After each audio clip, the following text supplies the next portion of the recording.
by 6:30. I should have started 4 o'clock, so by 6 o'clock we would have been out of here. But anyway, we're doing what we're doing. Hey Rod, Lady Locke, Victor, Patricia, everybody else in the chat. Good morning. Blessings, blessings, guys. All right, so this morning we are going to be reading the last chapter in the book of Joel and then move right along to the book of Amos. If you have your book Bible or your Google Bible, please roll on, come along with us, and let us read together. Now we are reading and trying to decipher what we're reading together. Okay? I will share with you my understanding of what I am reading, and I will also base it upon my understandings from previous readings. Okay? So come along with me if you have a book Bible or you have a Google Bible. You are welcomed to join with me as we read. First, it's going to be Joel chapter 3. All right. So blessings, guys. Blessings. Happy Sunday morning to you all. Let us begin. Amos chapter 3. Amos chapter 3 says, Hear this word. Hear this word that the Lord has spoken against you. Boy, may I tell you, guys, this relationship between the Jewish people and their God, trust me not like it. Me not like it. Why I say, I have never read a book. You know me always have my ear in a book.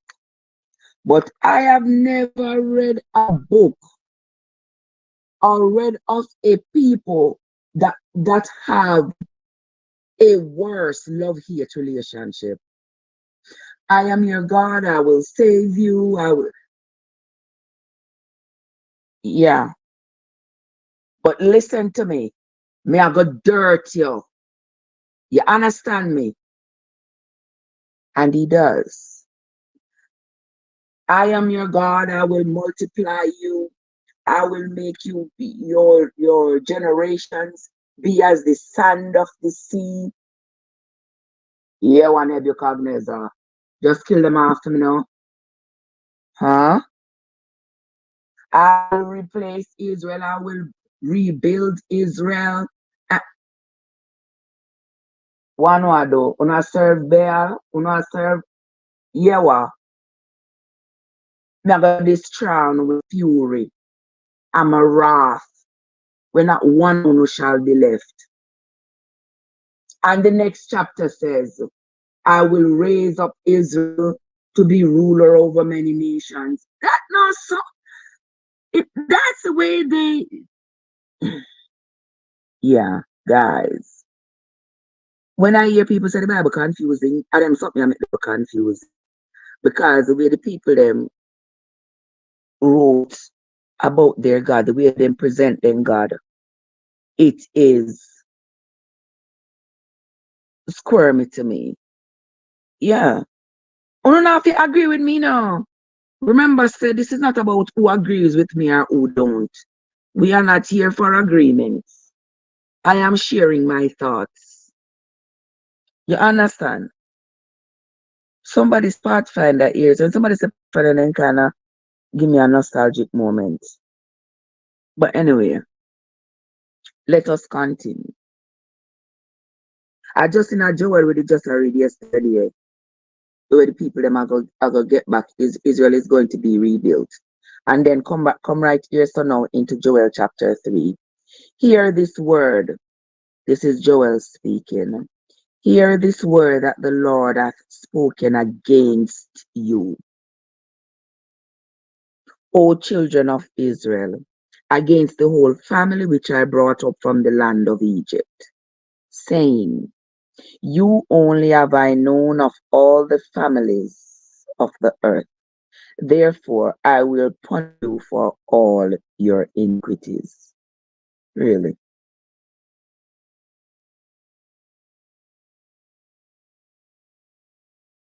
You know, see why the part that they may not understand. Only the children of Israel get punished. God said only them alone in did know in know. So only them in punish. Guys, you know, just listen to it for yourself. No wait for me for say to me what that means. Only you I know of all the people on the earth. So only you alone I punish. Seems to me like the other people on the earth who have been or were being ignored by the Jewish God were the people who were prospering.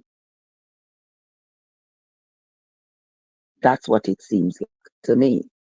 Because if you notice,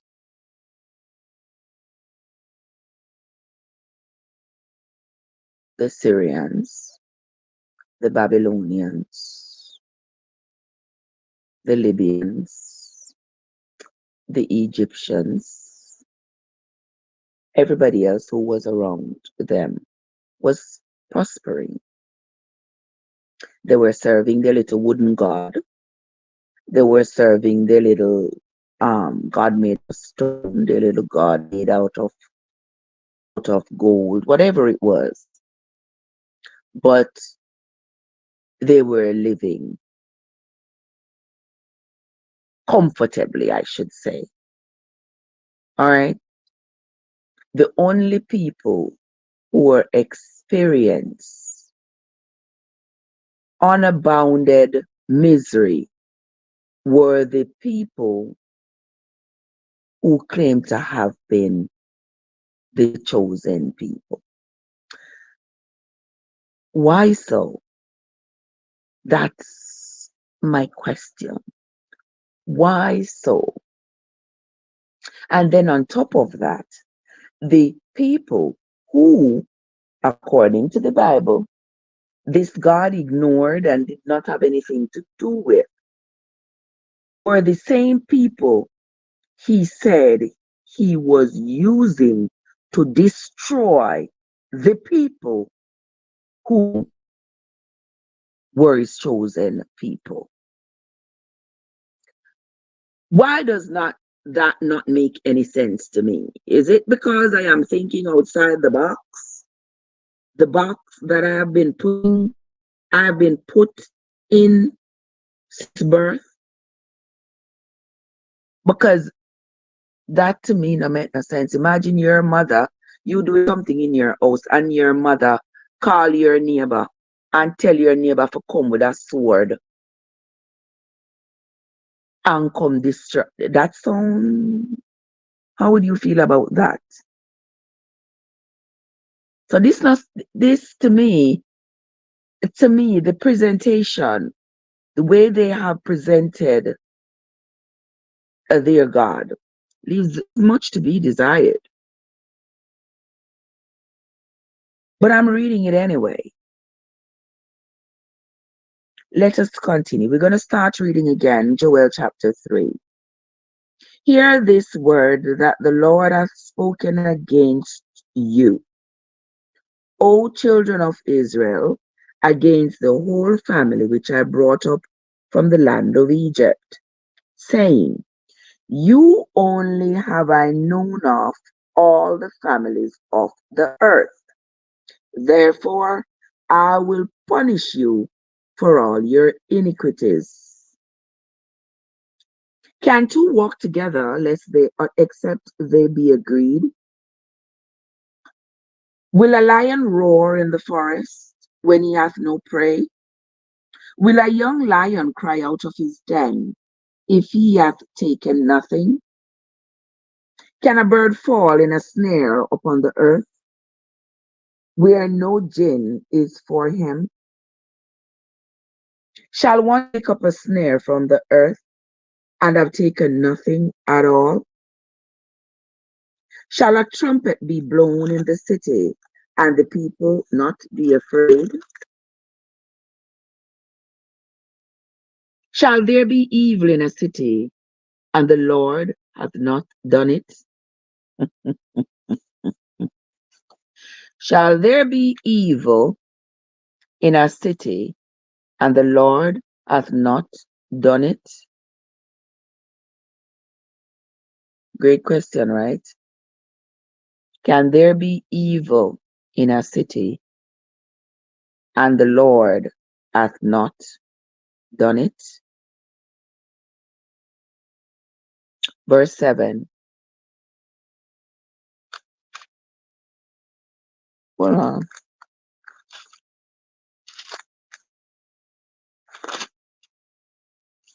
No, sir. Hold on, the people. You couldn't tell me something I read the wrong thing. Watch out. I don't know that you're up on the talk on the tube and nobody saying it. Why? Why don't you say something? Notice me I read Amos chapter 3 instead of Joel chapter 3. Eh, people, let's go right on back. Joel chapter 3. Ah, boy. It's too early in the morning. Too early in the morning. I'm reading Amos chapter 3. I look up on the top of the thing and see Amos and saying, I'm not supposed to be reading Amos. I'm supposed to be reading Joel. All right. Those things happen sometimes. So let us move right along. We're supposed to be reading Joel chapter 3. My bad. Okay. Joel chapter 3. For behold, in those days and in that time, when I shall bring again the captivity of Judah and Jerusalem, I will also gather all nations, and will bring them down into the valley of Jehoshaphat, and will plead with them there for my people and for my heritage Israel, whom they have scattered among the nations and parted my land. And they have cast lots for my people, and have given a boy for a harlot, and sold a girl for wine that they might drink. Yea, and what have ye to do with me, O Tyre and Zidon, and all the coast of Palestine? Will he render me a recompense? And if he recompense me swiftly and speedily, will I return your recompense upon your own head. Because ye have taken my silver and my gold, and have carried into your temples my godly pleasant things. Now this is Joel. Joel is saying what he claims that God is saying to him, right? That God has said to him that because Palestine and Tyre and Zidon, these countries have um sort of taken away, have acted in such a fashion that they have contributed to the destruction of Israel, and they have taken away all the precious things, the gold and the silver and the brass and all these other things. So here Joel is speaking for the Lord, but he's claiming that the Lord is telling him these things because we know that that's what the prophets do. Prophets, when they prophesy, they claim that it's what God has told them. So them say, Joseph is here. How are you doing, Joseph? How are you doing, Nep?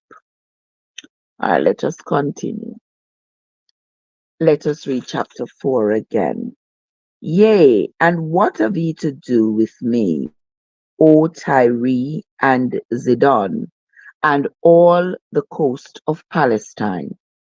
Will ye render me a recompense? And if ye recompense me swiftly and speedily, will I return your recompense upon your own head. Verse 5. Because ye have taken my silver and my gold, and have carried into your temple my godly pleasant things. The children also of Judah and the children of Jerusalem have ye sold unto the Grecians, that he might remove them far from their border. I want to know if you listen to this, I remember when the war started down there in the Middle East in October. I did a post where I was explaining my understanding of the history of the land grab, the land war in the Middle East. And according to my understanding, I was saying, based on what I've read in the Bible, I said the wars in that region are going to be never ending because in that region, as it has been historically known, the, sur- the surrounding countries, the countries surrounding Israel, always maintained animosity towards Israel. And it is not new. It is of biblical proportions. It has come about from in the Bible. You see how we read about it in the Bible. We read about the children of Israel leaving out of Egypt, going to the promised land that their God promised them. Up on that journey across the River Jordan into Jericho and beyond, they been slaying and acquiring land, slaying the inhabitants, acquiring land, slaying the inhabitants, acquiring land, built up a whole massive dynasty for themselves right there in the midst of the hatred that had been perpetrated against them and continues to be perpetrated against them. Over the years, they lost that dynasty that was built by King David. They lost it due to wars, due to bad management, whatever the case is. They lost it.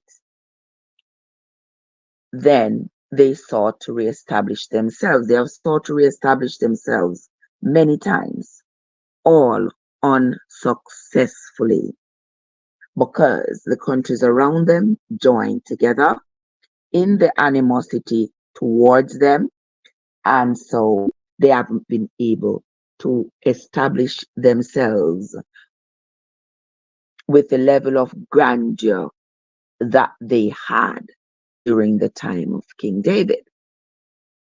Well, Palestine and Egypt and Syria and all the other countries, after their success in totally dismantling Israel and causing the little remnants of Jews that were left to flee, to run away, those who weren't killed ran away, and everything else, the temples got desecrated and they took all the holy things that were there and they destroyed what they wanted to destroy, etc. They were quite pleased that they had succeeded in the total annihilation of the Jewish people from the region. Then fast forward to 1947-48 when Balfour wrote to, well, he had written that letter before, but based on that letter that Balfour had written to the monarchy in England, that Israel must be reestablished in the region where Jerusalem is, the place that was historically Israel, it needs to be reestablished. And so the people who were now occupying the place where Israel was should be displaced, and Israel should get back, the Jews should get back their land and be reestablished down there. You see the war it has caused after the reestablishment of Israel in 1948, and this war is not going to end because the animosity towards the Jewish people still exists. No joke, no lies spoken. So just like in olden days, when the Jews had to be fighting tooth and nail to establish and maintain themselves in the region, is the same way it's going to continue today. Because just like in the Bible, when the Syrians and the Libyans and everybody else got together to eliminate them, is the same way they are going to continue doing today. So that fight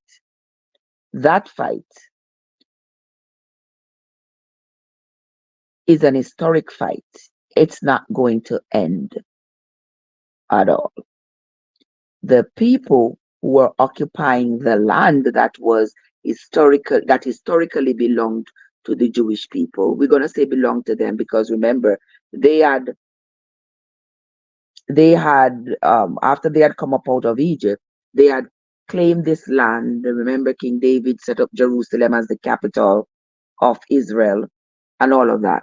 The people who were occupying the land before 1948, that land was still considered to be Israel, but renamed for the new occupiers. No, no, no, no, no. When Israel was reestablished, you see the conflict because these new generations, they grew up knowing, accepting, believing, acknowledging that this is ours. We ain't giving it up. Here comes the Jews now appear to be the occupiers because that would be modern thinking. You would have to think back to the thousands of years back for you to understand why why the Jews would say this land is ours and why Palestine would say this land is ours.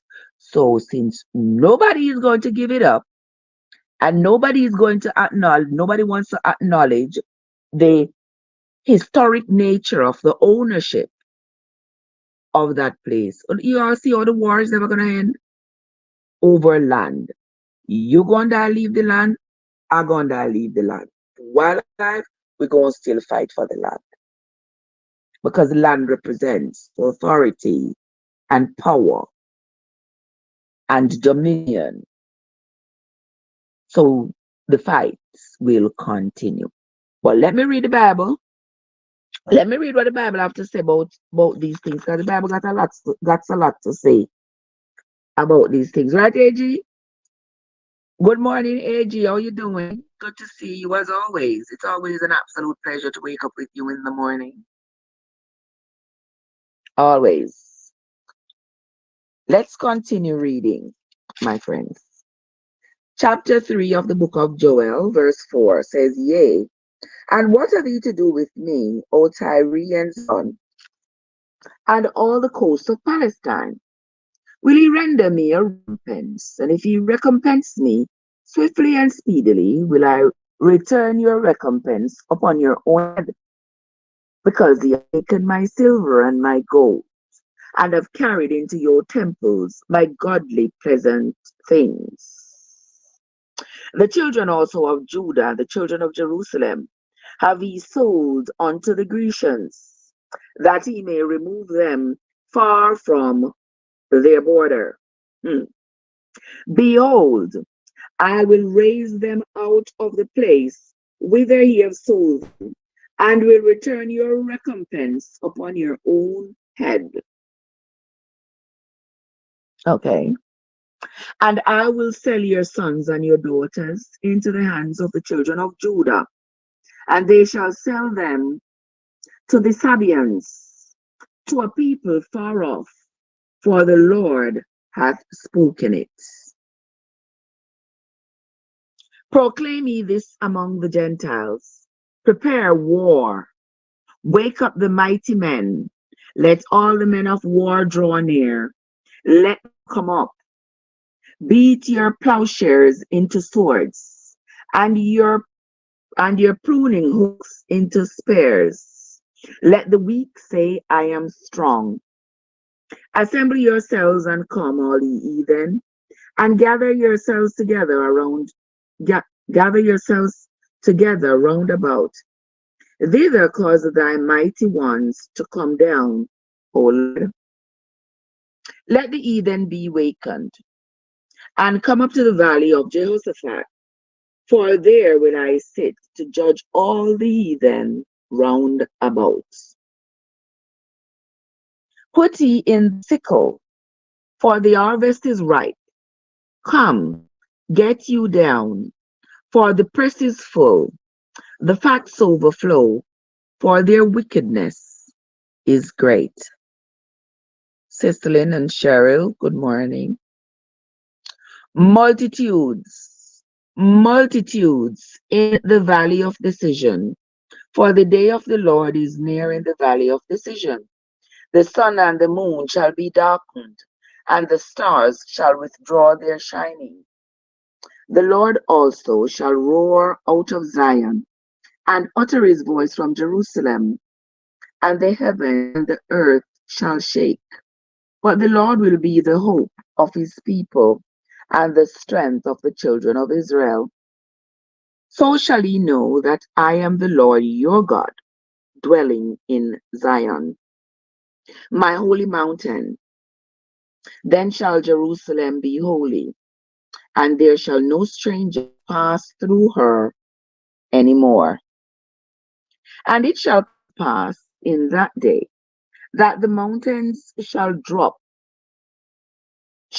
down new wine, and the hills shall flow with milk, and all the rivers of Judah shall flow with waters, and the fountain shall come forth of the house of the Lord, and shall water the valley of Shittim. Egypt shall be a desolation, and Edom shall be a desolate wilderness, for the violence against the children of Judah, because they have shed innocent blood in their land. But Judah shall dwell forever, and Jerusalem from generation to generation. For I will cleanse their blood that I have not cleansed, for the Lord dwells in Zion. All right, there ends the reading of the book of Joel, chapter 3.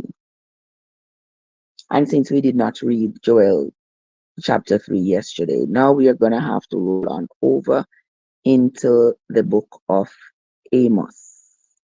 All right, for those of you who are just coming, welcome into the live.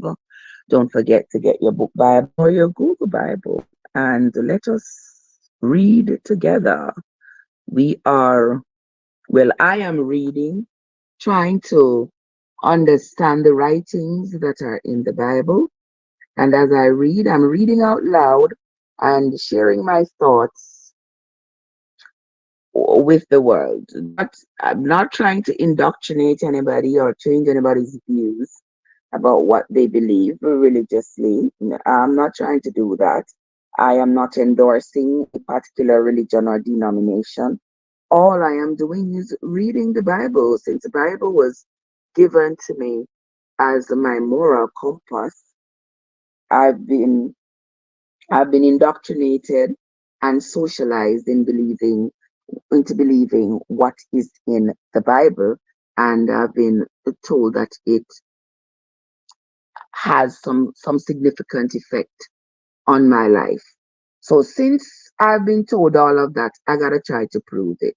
So Sister Jackson, I gotta be reading it for myself. And because I know that 99.6% of people who claim to be Christians and claim to follow the Bible have never read it.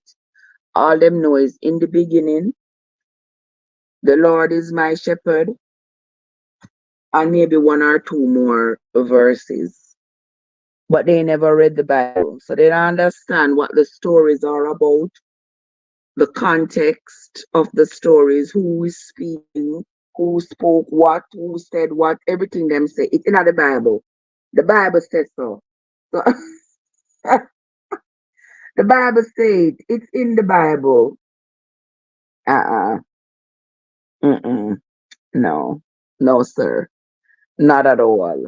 You have to read the Bible to get the context. Who is speaking?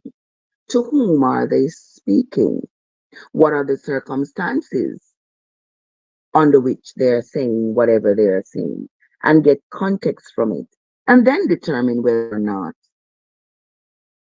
that context that you derived from what you have read, what's its implication on your life. Like, because trust me, not not everything in the Bible have anything to do with me and you today. Okay? When we see people in the Bible hating on each other, being jealous, being angry, it shows us that those emotions are not specific to us. It shows us that those emotions existed way back then, and it shows us how people reacted when they felt those emotions, like with Zedekiah shotting Micaiah a box. Who would have think that somebody in the Bible was going to box somebody? You're not going to think that, right?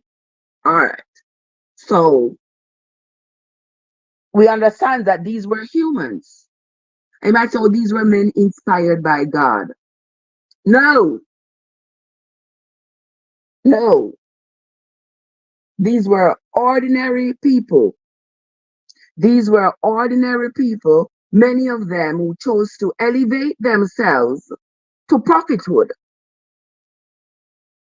And then to add some veracity to this personal elevation, they said, oh, God, I saw God in my dream, and God told me to be a prophet, and God told me XYZ, and God told me that He was going to do XYZ. Like Jeremiah. Jeremiah said God told him he shouldn't marry, he shouldn't have kids. God told him go put on some linen round his loin, wear it for 3 days, to bury it at the river Ephraim, and go put it up in 3 more days. And when he looks at it, it's going to be as dirty and murky and all of this. That's how the Jewish people are. I got him to tell him so now. That's the hearts of the Jewish people. So him go take up this linen and say, oh God, say, look at this linen, how dirty it is. That's how your heart is. Like, are you serious? And then he starts preaching. And then he starts prophesying. And he starts telling the people how God is talking to him and God is telling him how he's going to destroy them. And then he tells the people, God says, Nebuchadnezzar going to come up and destroy you. And those of you who don't die by the sword, go and die by famine, and go and die by pestilence. And if you escape Nebuchadnezzar's sword, you must go down. God said, to go down there and go serve him. Why would God tell his people, quote unquote, his people, to go to Babylon, go serve Nebuchadnezzar? That make no sense. So you have to understand, when you read the Bible, you got to read it with context and look between the lines and realize when some of these people were talking a bunch of nonsense, stuff that didn't make no sense at all. At all. When King Ahaz and King Jehoshaphat, King Ahaz, by the way, was the king of Israel, King Jehoshaphat was the king of Judah. Remember, the kingdoms had been separated. So when King Ahaz and Jehoshaphat was having that conversation about going up to go fight Syria for Ramoth Gilead, um, Ahaz had called 400 prophets, like 400 prophets, 400 prophets, to find out from them if it was okay for them to go fight Syria, if they would win the battle. Because historically those people, their their lives and their actions was built around what their prophets said. They like to consult their prophets whenever they had to go to war, whenever they had anything to do. They never got up on their knee and pray and ask them God for themselves. They went and asked the prophets to ask God for them what they should do. And whatever the prophets say they should do, that's what they would do. But Jehoshaphat had the wherewithal to say to Ahaz, man, 400 prophets, and the whole of them just say yes, you have to go on. So that one of them not say, them have little doubts, say no, don't go. Everybody chorus, yes, go and go fight Syria for Ramoth Gilead. Joseph had said, no, sir, you must go find one different prophet. Find one different prophet. Because I'm not trust them 400 prophets here because all of them are said the same thing. Find somebody else. And you all remember what Ahaz said to me, you all remember, go read 1 Kings 22. He said, he might go find Micaiah. I always say Michaela. He said, you know something? Me know one man down the road named Micaiah. He is a prophet as well. But me don't like him. I may not think him like me either. Because there is not one time that I have called him, consulted him to prophesy something and he prophesied something in my favor. It's always something against me. Josephat said, call him anyway. So they sent to call Micaiah. Ask Micaiah, you think we forgot go fight Syria for Ramoth Gilead? Micaiah said, in my vision, I see Israel like a wandering sheep on the mountains without a shepherd. What that mean? That means, say, he could see the king of Israel dying, not being there to lead the flock. So the sheep he's referring to would be the children of Israel,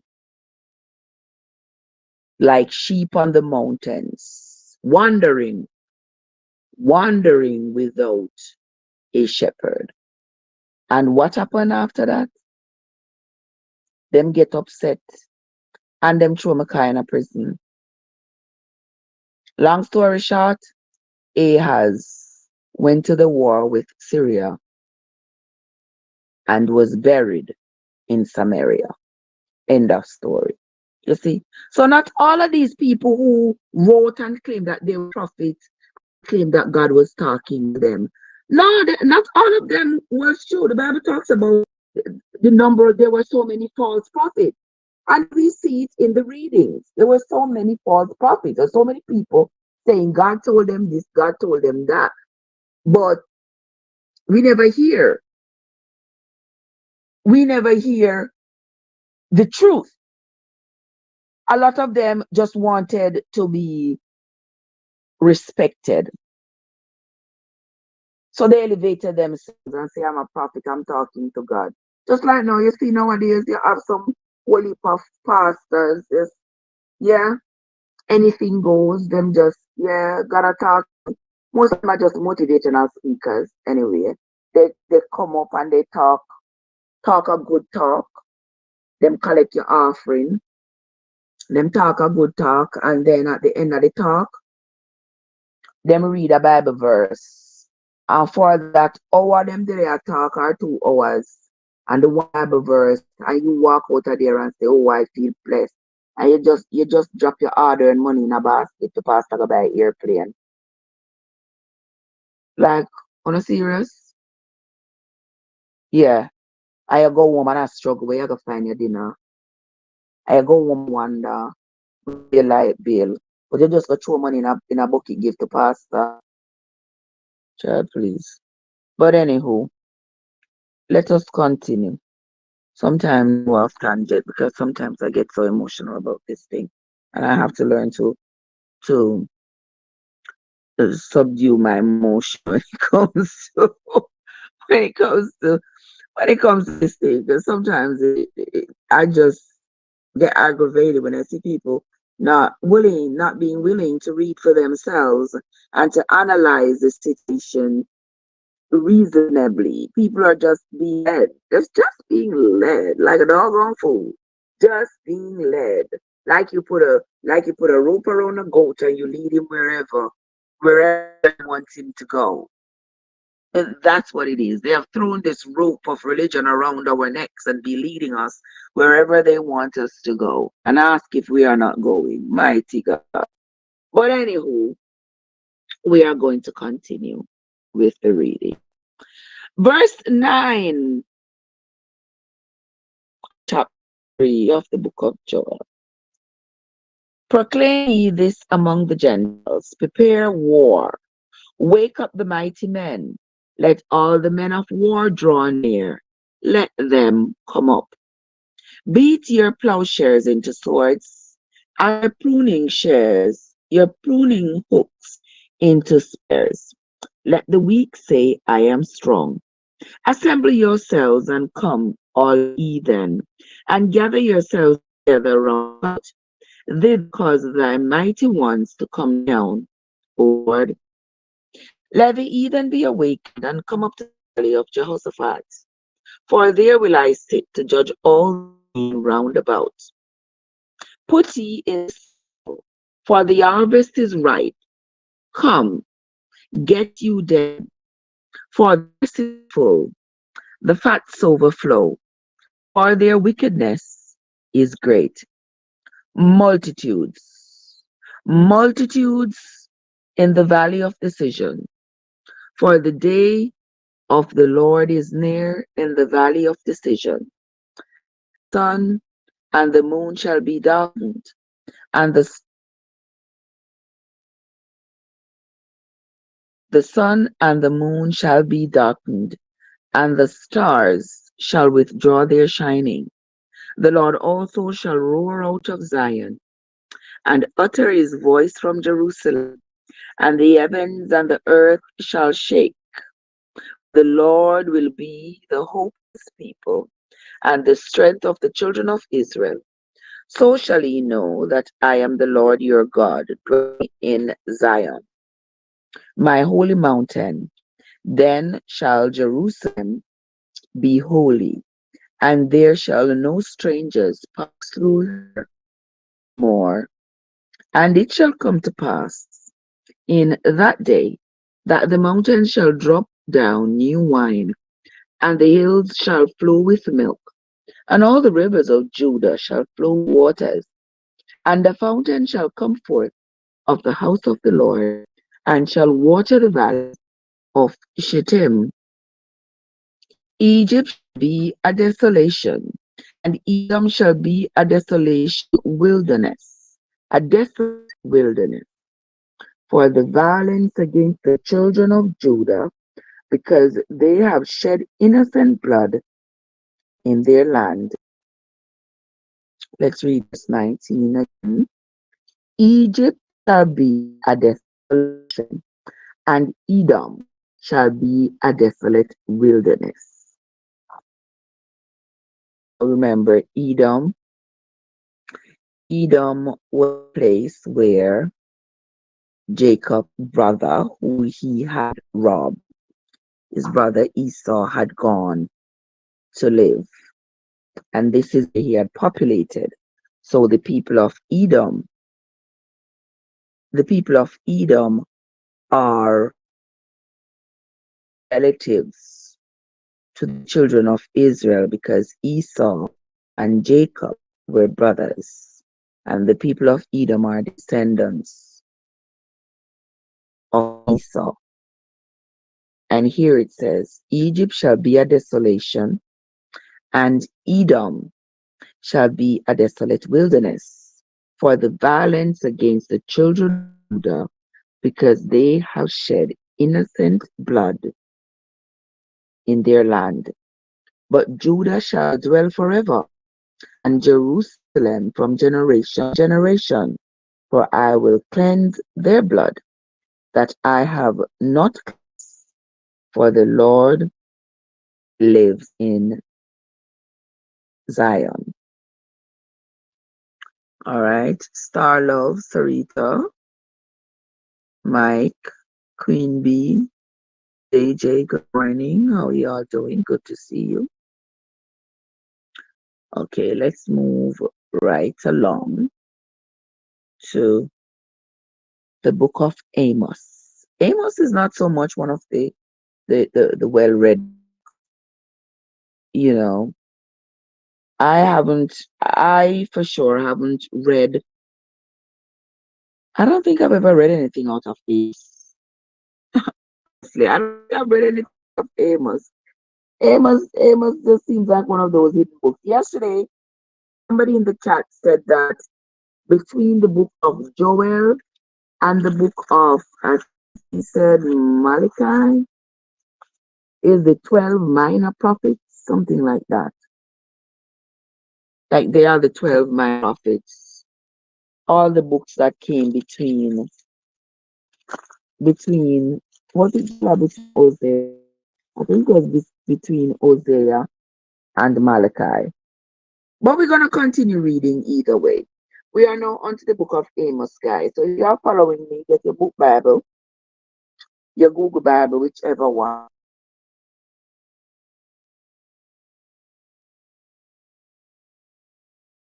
And let us begin.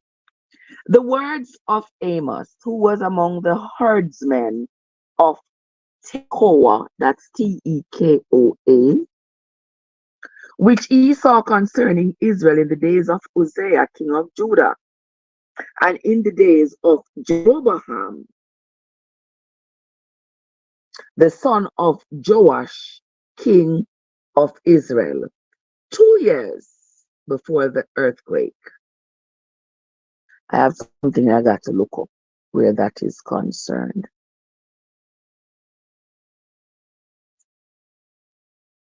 Because was this, I'm sure I'm gonna say that this Jeroboam was different from the Jeroboam who had tried to challenge Solomon, if you all remember. There was a Jeroboam who tried to challenge Solomon when Solomon was king. You know, Solomon inherited the kingdom from his father David. And when Solomon was king, there was a Jeroboam who had tried to challenge him.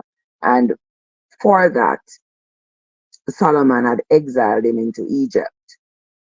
And when Solomon passed away and his son Rehoboam took over, this Jeroboam had come back from Israel, from Egypt, and run this whole political campaign. And a lot of the Jews had gone to follow him, causing a divide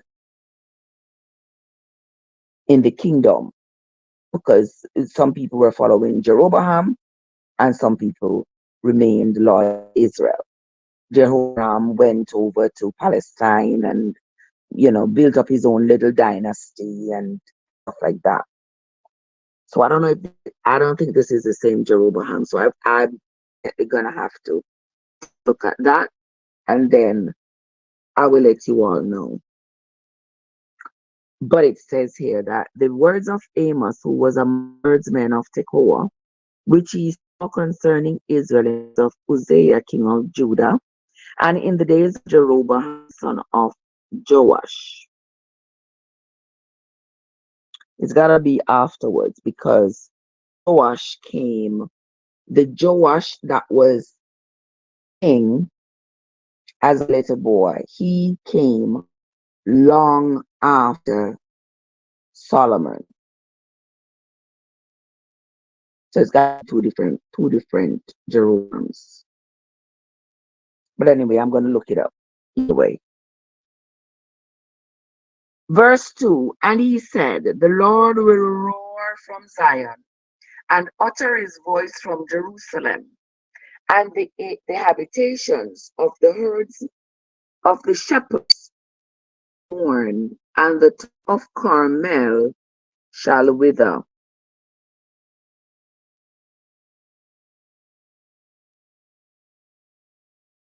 Thus saith the Lord, for 3 transgressions of Damascus, why 3?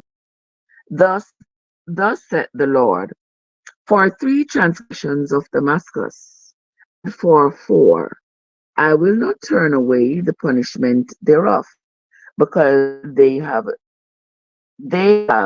threshed Gilead with threshing instruments of iron.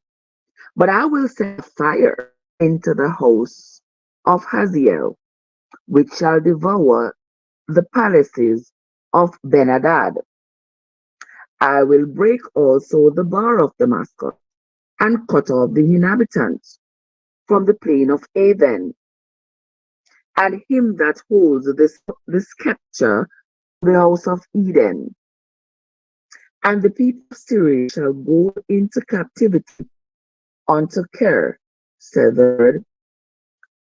Thus saith the Lord, for 3 transgressions of Gaza, and for 4, I will not turn away the punishment thereof, because they carried away captive the whole captivity, to deliver them up to Edom. But I will send a fire on the walls of Gaza, which shall devour the palaces thereof. Hello, Israel. Yeah, hello. How are you? Good to see you. Good to see you. Let us continue reading. Verse 7 says, but I will send a fire on the wall of Gaza, which shall devour the palaces thereof. And I will cut off the inhabitants from Ashdod, and him that holds the scepter from Avalon. And I will turn my hand against Ekron, and the remnant of the Philistines shall perish, saith the Lord God. Okay.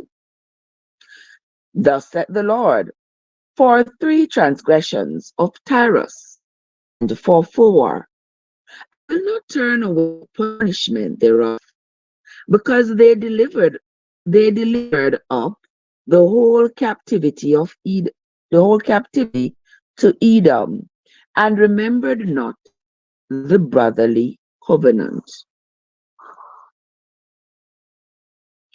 But I will send a fire on the wall of Tyrus, which devour the palaces thereof.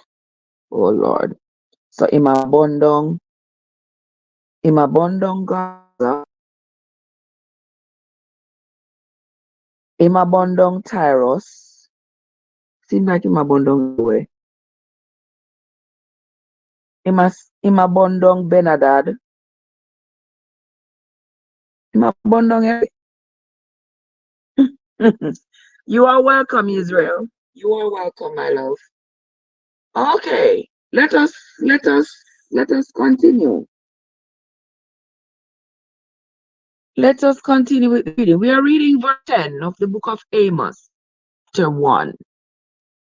But I will set a fire in the wall of Tyros, which shall devour the palaces thereof. Thus saith the Lord. For 3 transgressions of Edom, and for 4, I will not turn away the punishment thereof, because he did pursue his brother with a sword, and did cast off all pity, and his anger did tear perpetually, and he kept his wrath forever.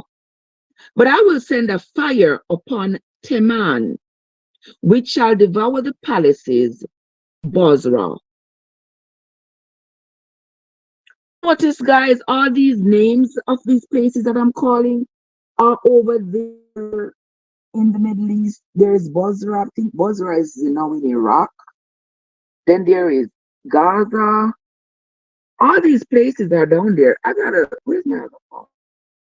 I gotta pull up a map of down there. Hold on a second there. You all won't to see it, but I will be able to see it. Yeah, you all can pull up one for yourself. I'm pulling up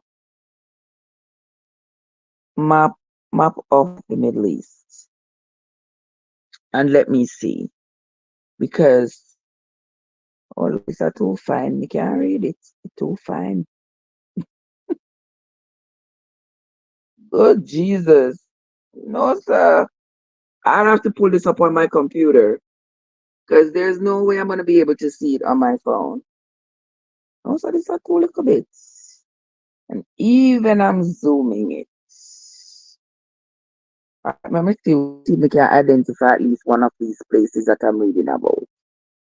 Let me see the distance where Gaza is from Bozrah. All right, let's see. All right, that is the Red Sea. That is Egypt. All right, that is Jordan. Where Bozrah? There isn't a place in Iraq named Bozrah. Come on, or something. I think there is a place. All right, see Iraq here. All right, let's see. Okay, so this is Al-Basra in Iraq, and this is in southern Iraq. Let me see where is the distance to Gaza. All right, there is Damascus. Hold on, people. I mean, I'm looking. Y'all can listen to me search my thoughts as I am doing here. All right, that is Israel. I'm looking for. All right, so Gaza would be right up here. Gaza would be right here on the western side of this Amman right there. Okay, and then Basra would be over here.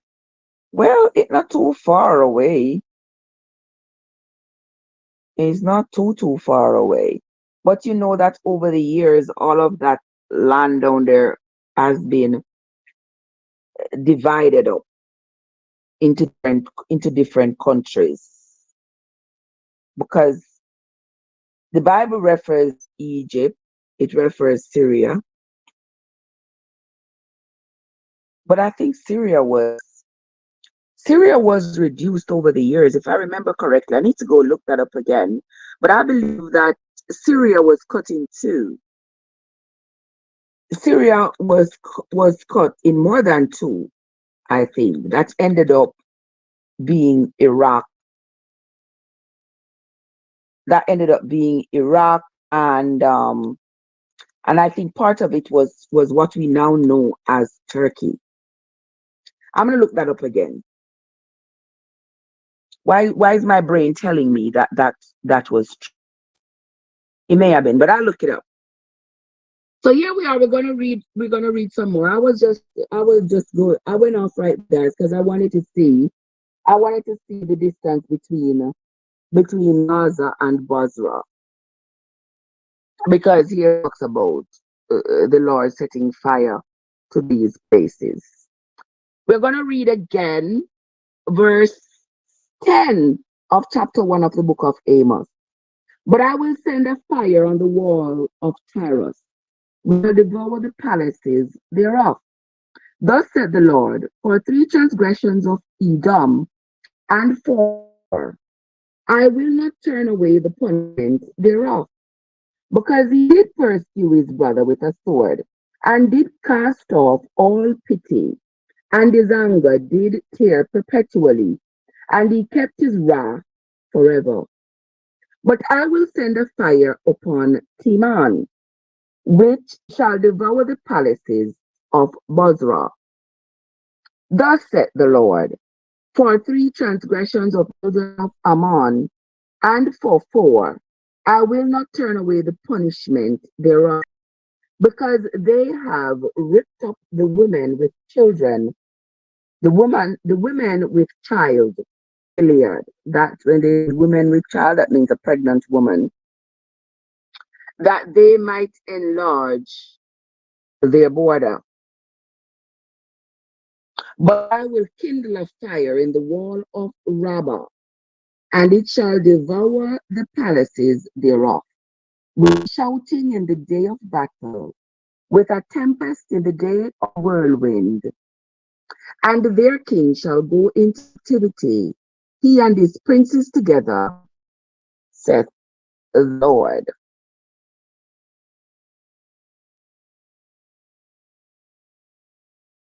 All right. Here ends the reading of Amos chapter 1.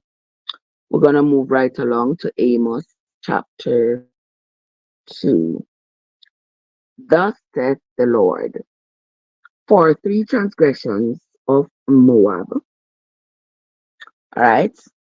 People here don't usually answer questions quickly, so I won't even ask you all who are the inhabitants of Moab. That's Moab. All right. I'm not going to ask you now, but you can go look it. Thus said the Lord, for three transgressions of Moab, and for four, I will not turn away the punishment thereof, because he burnt the bones of the king of Edom into time. But I will send fire upon Moab, and it shall devour palace of Kiriath, and Moab shall die with tumult, with shouting, and with the sound of the trumpet. And I will cut off the judge from the midst thereof, and will slay all the princes thereof with him, saith the Lord. Thus saith the Lord, for three transgressions of Judah, and for four, I will not turn away the punishment thereof, because they despise the law of the Lord, and have not kept his commandments, and their lies cause them to err, after which their fathers have walked. But I will send a fire upon Judah, and it shall devour the palaces of Jerusalem. So not even Jerusalem getting spears, everywhere abound down. Thus said the Lord, for three transgressions of Israel, and for four, I will not turn away the punishment thereof, because they sold the righteous for silver, and the poor for a pair of shoes. Oh wow. So he's telling he's he's giving an explanation as to why each kingdom is going to be burnt with fire. All right. My device is losing charge. And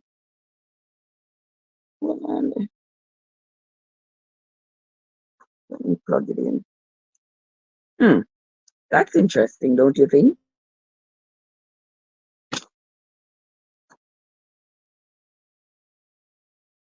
Let us continue. Let's continue. We are on to the book of Amos, chapter 2. Chapter 2, verse 7.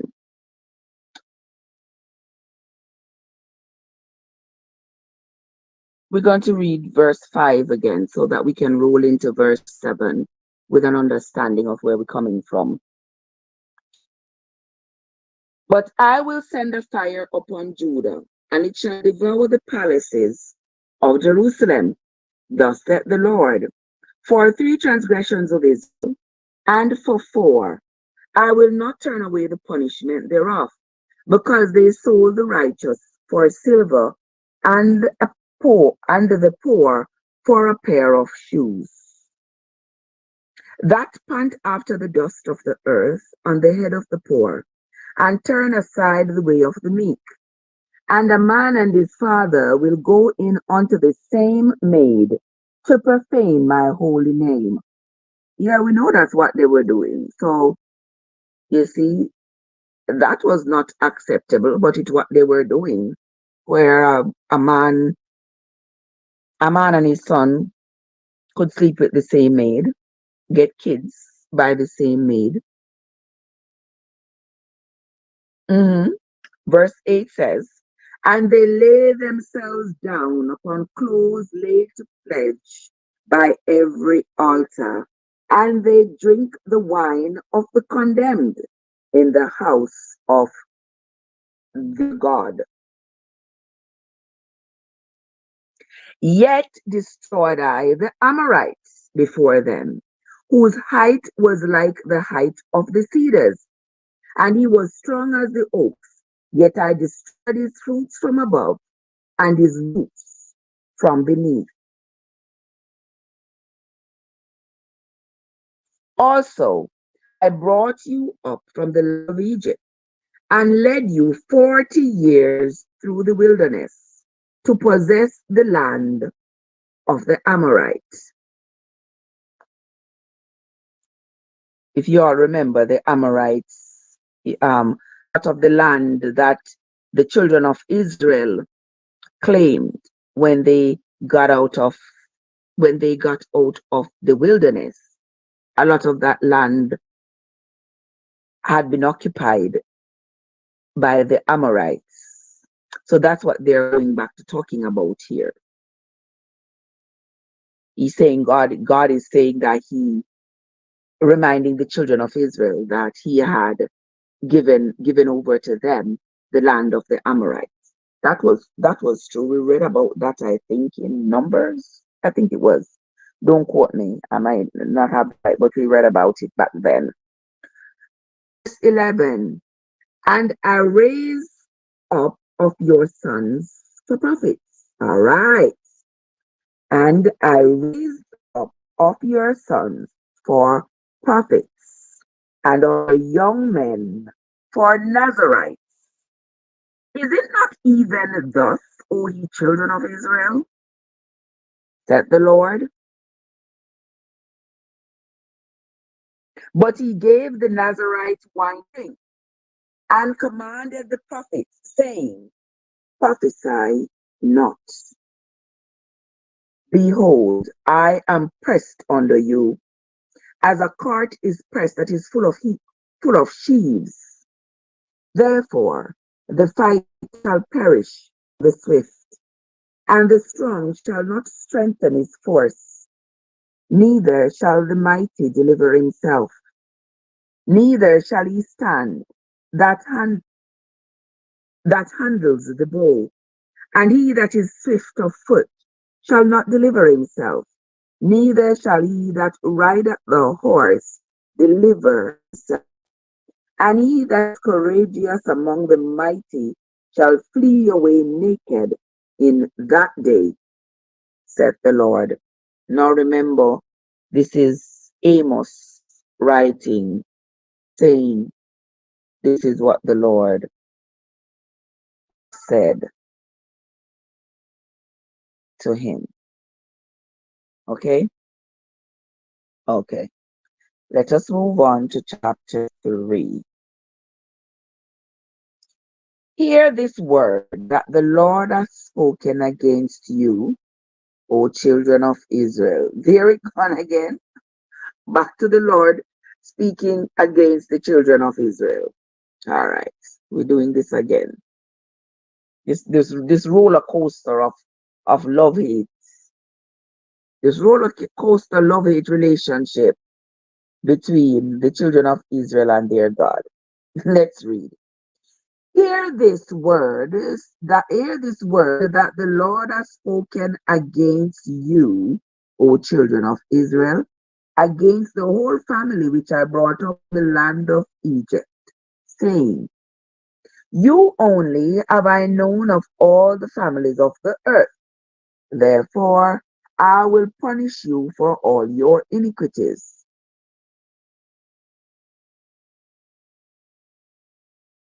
Okay. Can two walk except they be agreed? A lion roar in the forest when he hath no prey? Will a young lion cry out of his den if he had taken nothing? Can a bird fall in a snare upon the earth where no gin is for him? Shall one take up a snare from the earth and have taken nothing at all? A trumpet be blown in the city, and the people not be afraid? Shall there be evil in a city, and the Lord hath not done it? Surely the Lord God will do nothing, but he reveals his secret unto his servants, the prophets. The Lord hath roared. Who will not fear? The Lord God hath spoken. Who can but prophesy? Publish in the palaces of Ash Publish in the palaces at Ashdod, and in the palaces in the land of Egypt, and say, assemble yourselves upon the mountains of Samaria, and behold the great terrors in the midst thereof, and the oppressed in the midst thereof. For they knew to do right, saith the Lord, who store up violence and robbery in their palaces. Therefore, thus saith the Lord God, an adversary there shall be even round about the land, and he shall bring down thy strength from thee, and thy palaces shall be spoiled. Verse 12. Thus saith the Lord, as the shepherd taketh out of the mouth of the lion two legs, or a piece of an ear, so shall the children of Israel be taken out that dwell in Samaria, in the corner of a bed, and in Damascus, in a couch. Hear ye, and testify in the house of Jacob, said the Lord God, the God of hosts, that in the day that I shall visit the transgressions of Israel, upon him I will also visit the altars of Bethel, and the horns of the altar shall be cut off and fall to the ground. And I will smite the winter house with the summer house, and the houses of ivory shall perish, and the great houses shall have an end, saith the Lord. Here is the reading of Amos chapter 3. Welcome into the live, guys. You are in the early morning live of Trev from Trebescence. Yeah. Early in the morning, I gather here, come here with you all to read the Bible. It's not a religious thing. Okay, I don't endorse any particular religion or denomination. It's a personal journey for me to read to read the Bible from beginning to end. And I have chosen to share that journey openly so that you can join me and listen as I stumble over my thoughts and the explanations of what I am reading in the Bible. This is raw and unedited. Yes, you will hear when I get a eureka moment and say, "Oh, I remember that." You will hear when I stumble and fumble and be confused and all of that. It is raw, unedited version of me going through this process. We are going to move on to chapter 4 of the book of Amos. Hear this word. Hear this word, ye kine of Bashan, that are in the mountains of Samaria, which press the poor, which crush the needy, which say to their masters, bring, and let us drink. The Lord God has sworn by his holiness, that, lo, the day shall come upon you, that he will take you away with hooks, and your posterity with fishhooks. And he shall go out at the breaches, every cow at that which is before her, and he shall cast them into the palace, said the Lord. Now I don't want y'all to forget it. When you hear said the Lord in the book, don't forget, is somebody writing it because they believe the Lord had said it to them. All right? Because from me reading the Bible, I have come to the realization that when the authors when the authors want to be taken seriously, even if they are not considered to be the creme de la creme among their people, when they want to be taken seriously, they claim that whatever it is that they are saying was said to them by the Lord. Because you see, they believe that their thought processes were controlled by God, and whatever they thought of must have been put in their minds by God. So they use that to their advantage. So don't believe that when you hear something say set the Lord. That's why there are so many set the Lords in the Bible. Because the people who come up with these things say the Lord who tell them so. And that's why we find so much confusion. Because if what you think and what I think, we both say the Lord told us so, yet we have contrary thoughts, that is going to cause confusion. If you say it come into your mind to steal, and I say it comes in my mind not to steal, and you say, well, if it come in my mind, I must God direct in my mind. I can direct my own mind. And I say the same thing. It comes in my mind not to steal, but it's God directing my thoughts. So how are we gonna say which of us is telling the truth? Which of us is right? Because since we say both our thoughts are coming from the same source, the confusion is going to persist. And that is why when we are reading the Bible, people say, oh, you get confused. That is why we get confused. Because all these prophets claim that whatever they are saying is God tells them so. So we can't blame them really. We just have to decide for ourselves what we use and what we're going to discard. Is it valuable to us or relevant and what is not. Because contrary to popular belief, not everything that is written in the Bible is worthy of recognition. Yeah, that's what I said. That's what I mean. Okay. Let us continue. Verse 4 of chapter 4 of the book of Amos. Come to Bethel and transgress at Gilgal.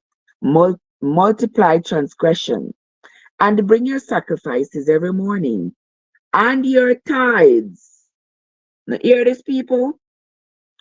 And your tithes after 3 years.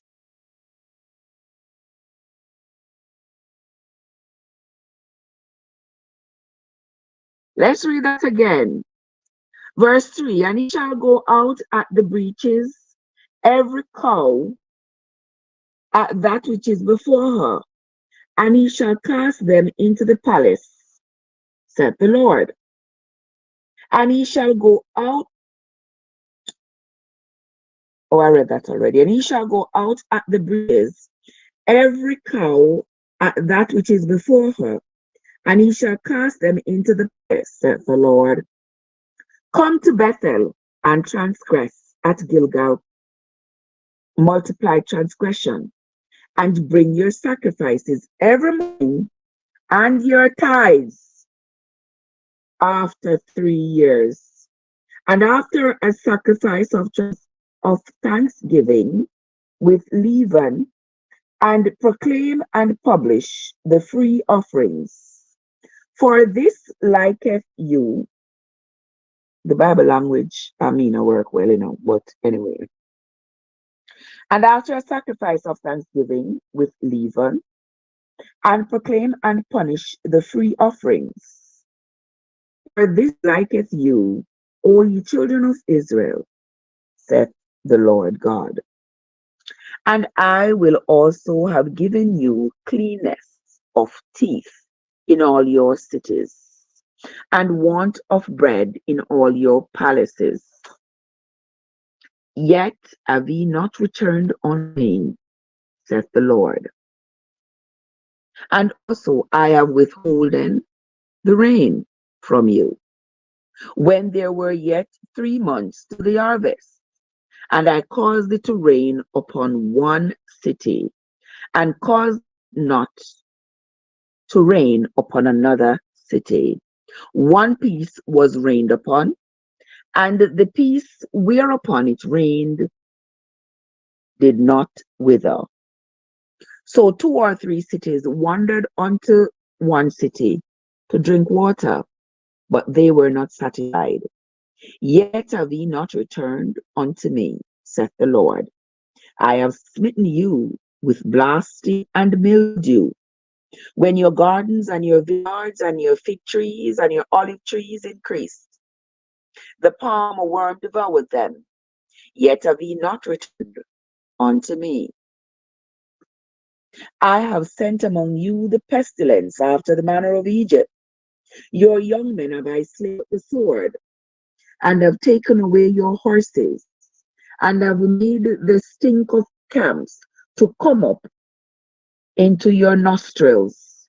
Yet have ye not returned unto me, saith the Lord. I have overthrown some of you, as God overthrew Sodom and Gomorrah, and ye were as a fireband plucked out of the burning, yet have ye not returned unto me. Therefore, thus will I do unto thee, O Israel, and because I will do this unto thee, prepare to meet thy God, O Israel. Wow. So here it is. According to Amos, what he says, God is saying, all these punishments that he has casted onto Israel, yet Israel have not returned unto him. Him cause them to not have rain. Him cause them to die by the sword. Him cause them to die by pestilence. Him cause them to die by famine. He has done all these things, and yet still they have not returned unto him. So in verse 12, he says, therefore, this will I do. So I don't know if this is his last resort, but he is going to try another tactic to see if this will make them return. He says, therefore, thus will I do unto thee, O Israel, and because I will do this unto thee, prepare to meet thy God, O Israel. That sounds like a dire threat, right?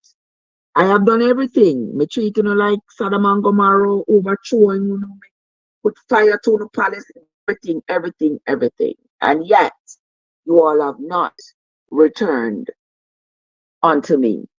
So here what? This is the last resort. This is what I'm going to do to you. For lo, he that formeth the mountains and create the wind and declare unto man that is, let's read that again. For lo, he that formed the mountains and create the wind and declare unto man what is his thought, that makes the morning darkness and tread upon the high places of the earth. The Lord, the God of hosts, is his name. That was no dire threat. The threat is coming in chapter 5. But we won't know until when we come back tomorrow to read tomorrow morning is Monday, right? Okay, so tomorrow morning we only read chapter 5. Yeah, tomorrow morning we're only going to read chapter 5. On the mornings when I go to work, we only read one chapter. Yeah. So I didn't get the dire threat right there. We will wait until tomorrow if we might, if, because not all the times we get clarification when we stumble over something in the Bible. Always get clarification. Sometimes we are left high and dry. And that's okay. That's okay. Because there's a lot of high and drying in the Bible, as I have been reading. But anywho, this is where we are going to end the reading for this morning. I want to say thanks to everybody who came into the live. Those of you who peeped in, those of you who stayed. I want to say thanks to you all, you on the top, those of you on the tube. I want to say thanks to you all for coming. I sincerely appreciate you all. I hope that at least if you don't learn something, you are pleased that you spent some time with me this Sunday morning, because it was my absolute pleasure spending time with you this morning. That's where we are going to end the live, my friends. AG, AG, and my friend Israel, and the others who were in the chat. I hope you all have yourselves a great day, and I will see you all later time. All right, guys, have yourselves a great day. That's where it's going to end for me for this morning. This is Trev from Travessa, where your journey matters. Have yourselves a great day, everybody.